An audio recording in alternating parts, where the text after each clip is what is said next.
ألا إن أولياء الله لا خوف عليهم ولا هم يحزنون الذين آمنوا وكانوا يتقون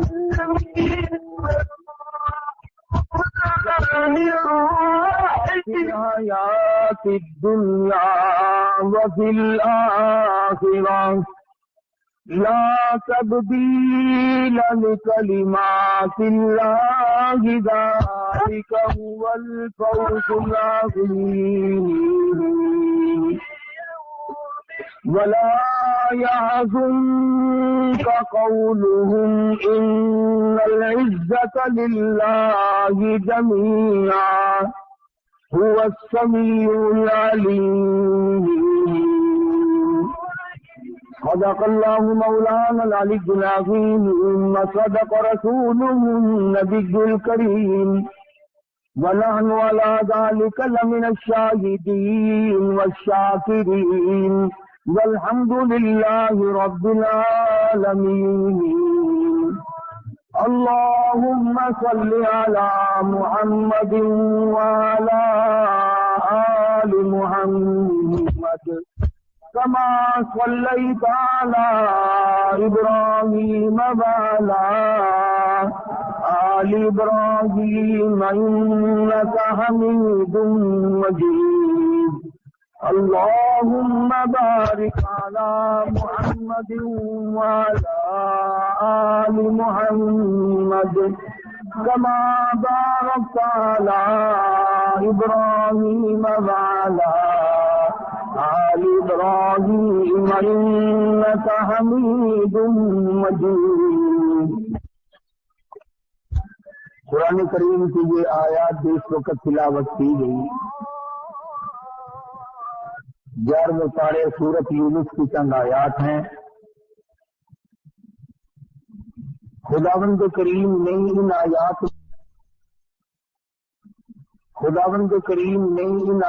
میں ایک ایسے گروہ کا ذکر فرمایا،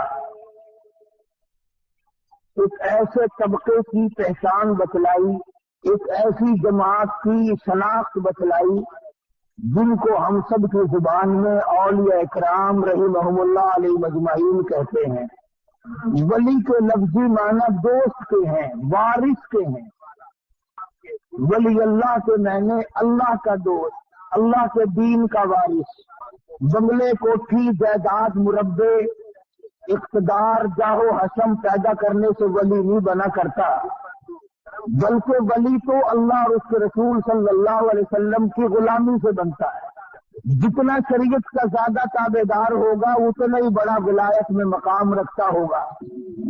ہمارے یہاں یہ دیکھنا تو لوگوں نے چھوڑ دیا کہ شریعت محمدیہ صلی اللہ علیہ وسلم کا تابع دار ہے کہ نہیں. ہم پیچھے پڑ گئے کرامتوں کے، فلاں ولی یوں کر دیتا ہے، فلانا ولی یوں کر دیتا ہے، فلانے ولی نے یوں کر دیا، فلانے ولی نے یوں کر دیا. حالانکہ دین کے اندر ان باتوں کی کوئی حیثیت نہیں، کوئی حقیقت نہیں ان باتوں کی کہ ولی ہو اور اس سے کسی کرامت کا ظاہر ہونا ضروری ہے. بے شمار ولی ایسے ہیں کہ ان سے ایک بھی کرامت صادر نہیں ہوئی اور انہوں نے ساری عمر اللہ اللہ کرنے میں گزار دی. چلو تم اگر میری بات نہیں مانتے اور میری بات تمہیں اچھی نہیں لگتی تو اپنے اس استاد کی تو مانو جس کو سارا جہان ڈاکٹر اقبال کہتا ہے کہ سبب تو جس کو خود سمجھتا ہے زوال بندے مومن کا بے زری سے نہیں. سبب تو جس کو خود سمجھتا ہے زوال بندے مومن کا بے زری سے نہیں. جان تیرا جوہر جو آشکار ہوا قلندری سے ہوا ہے تونگری سے نہیں. وہ کہتا ہے کہ اللہ اللہ کرنے سے مقام بنتے ہیں، خدا کا ذکر کرنے سے، اللہ کو یاد کرنے سے آدمی کا مرتبہ بلند ہوتا ہے، نہ کہ کرامتیں دکھاتا پھرے جب ولی بنتا ہے.